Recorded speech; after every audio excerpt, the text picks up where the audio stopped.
စီးပွားရေးလုပ်ငန်းရှင်များအားလုံးကိုလေးလေးစားပါတယ်ပါဝင်ပြီးတော့ဒီ program မှာ win join ပေးရဲ့အတွက် Yoma Bank ရဲ့ကိုစားအထူးလေးကျေးဇူးတင်ရှိပါတယ် The workshop session will actually help to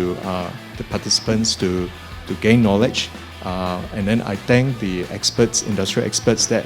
have joined us in this program to share the knowledge the skills the experience with all of youကိုယ့်ရဲ့လုပ်ငန်းမှာဘယ်လို process တွေလုပ်တယ်ဆိုတာနည်းနည်းလေးတော့ပြရမှာနောက်မှဆိုရင်စာကြီးပဲရေးတိုင်းဒီလိုတကယ်အလုပ်လုပ်လားမလုပ်လားဆိုတော့ကျွန်တော်တို့မသိကိုယ့်ရဲ့ဒီ client တွေကိုပြောရမယ်ကိုယ့်ရဲ့ investor တွေကို pitching လုပ်ရမယ်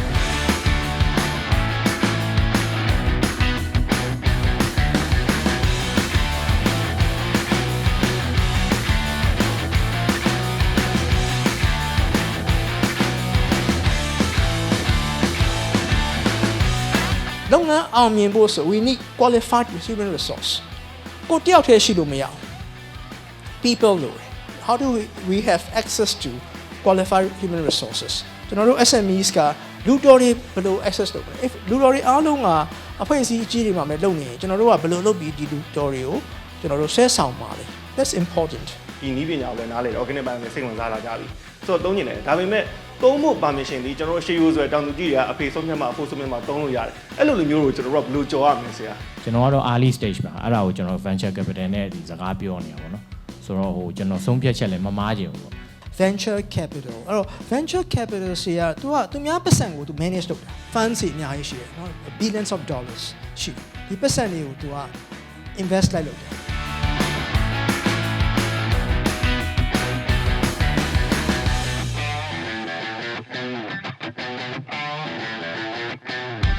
နောက်တစ်ခုကတော့ define your brand value ပါကိုယ့်ရဲ့ brand value ကိုကိုကပေါ်ထုတ်အောင်ဒီ brand လေးကိုဘယ်လောက်ထိတန်ဖိုးထားလဲဒီ brand ကိုဘယ်လိုမျိုးဖြစ်တည်အောင်လုပ်ခဲ့လဲဒီနာမည်ကိုဘာကြောင့်ပေးတာလူတွေနဲ့တင့်တော်တယ်ပေါ့နော် organic မြန်မာနိုင်ငံမှာရှိတဲ့တောင်တူလေသမားတွေကို supporting ဖြစ်တဲ့ထုတ်ကုန်တွေကိုညီမလေးကထုတ်ရှင်တဲ့ရည်ရွယ်ချက်နဲ့ညီမတော်ဝင်ရှမ်းမလေး brand ကိုတည်ထွင်ထားတာဖြစ်ပါတယ်ရှင်စီလီကာဓာတ်ပါတဲ့တဲကနေထုတ်တာအဲ့ဒါတော့တနင်္လာရီတိုင်းဘုံပြင်းကနေထုတ်တာအဲ့တော့ဒီပလင်းတစ်ခုကိုလှုပ်ဖို့ဆိုရင်ကျွန်တော်တို့ကဘာလဲဆိုတော့ဟိုသဘာဝအရင်းမြစ်တွေကိုတွားပြီးတော့2 4ဘာပြောဒီ filtering လုပ်တေချာအင်္ဂလိပ်လိုမတက်လို့နည်းနည်းတက်တွေ့မှသိရောအဲ့ဒါတွေလုပ်ပြီးအဲ့ဒီကြောက်နေတယ်ဆိုလို့ဒီကောင်တွေကိုပြန်ပြီးတော့အပစ်ထုတ်ကျမမပေးနိုင်ကျမအများဆုံးပေးနိုင်ဒီ9တက်အဲ့တော့ market ခုနဆရာပြောလိုက်တယ် market ကရှိသလားဟုတ်တယ် market ရှိရယ်ဒါပေမဲ့ခုနလိုပေါ့နော်အခက်အခဲတွေရောရှိရယ်အဲ့ဒါကိုအခုကျမကလှုပ်လဲလှုပ်နေရယ်ကြိုးလဲကြိုးစားနေရယ်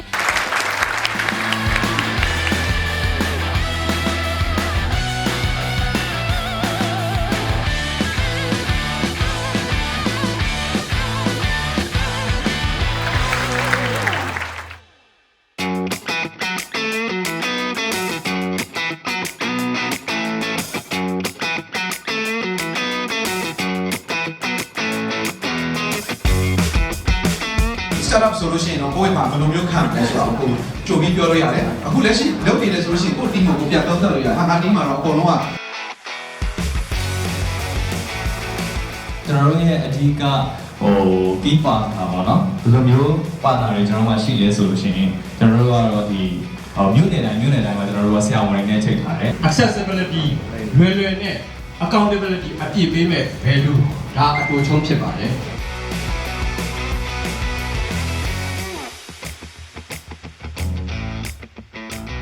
ဆိုတော့ food ထုတ်တဲ့အခါမှာမှန်တယ်ကျွန်တော်စလာတော့ကိုငါကဆိုတော့ဒီလိုလေးစားချင်တဲ့ကောင်ဆိုတာလည်းစတာပေါ့ဒါပေမဲ့ကိုယ့်ရဲ့စေတနာကြီးကိုယ့်ရဲ့ customer ကောင်းကောင်းမွန်မွန်လေးစားဖို့ဟုတ်တယ်မလားကိုယ့်ရဲ့အကြောင်းကိုဒီ product အကြောင်းကိုတည်တည်ချာချာဘယ်လို pitch လုပ်မလဲဘယ်လို tones နေနဲ့ပြီးတော့တဲ့အခါကျရင်ဘယ်လိုအနေအထားမျိုးနဲ့ဘယ်လိုမျိုး audience ကိုဘယ်လိုမျိုးစိတ်ဝင်စားအောင်ပြောမလဲဆိုတဲ့ဟာမျိုးပေါ့တနေရာတိုင်းမှာတက်ဖို့ဆိုတာဒါမလွယ်ဘူးပေါ့နော်ဒါပေမဲ့ဒီ grow together BizPitch အစီအစဉ်ကြောင့်ညီမတို့တွေတွေ့ရရဲ local SME တွေပြီးတော့မသိသေးတဲ့လုပ်ငန်းတွေကိုလည်းသိလာရတဲ့အတွက်ကိုတကယ်ကိုကောင်းတဲ့အစီအစဉ်လို့မြင်ပါတယ်ရှင်ဒီလိုခက်ခဲတဲ့အချိန်ကာလတွေတော့အတွင်းမှာဆိုရင်ကျွန်တော်တို့ဒါတွေကို face ဖြစ်မသွားအောင်ပေါ့နော် income statement တွေဒီ cash flow statement တွေဒါတွေကိုလည်းကျွန်တော်တို့ကောင်းကောင်းကိုထိုးလို့နိုင်ဖို့ဆိုတဲ့ခါတွေလည်းရေးကြီးတယ်ဆိုတဲ့ခါတွေလည်းဒါတွေကျွန်တော်တို့လမ်းလို့ရပါဟုတ်ကျမတို့တွေဒီ investment လိုချင်တဲ့အခါမှာပေါ့နော်ကျမတို့ရဲ့ဒီငွေကြေးရင်းနှီးမြှုပ်နှံမဲ့သူတွေကိုကျမတို့ဘလို့အဓိကဘလို့အချက်တွေကိုချပြရမလဲဆိုတဲ့အချက်တွေကိုဒီက trainer တွေကကျမတို့သင်ပေးပါတယ်အဲ့အတွက်အများကြီးလေ့လာခဲ့ရပါတယ်ရှင်ဒီလိုမျိုးပွဲလုပ်ပေးတာတော်တော်လေးကောင်းပါတယ်ဗျအထူးသဖြင့်ကျွန်တော်တို့လိုမျိုး startup တွေလုပ်ငန်းလုပ်နေပြီးသားလူတွေလုပ်ငန်းကိုအခုမှစတင်မဲ့လူတွေအတွက်တော်တော်လေးအဆင်ပြေပါတယ်ခင်ဗျ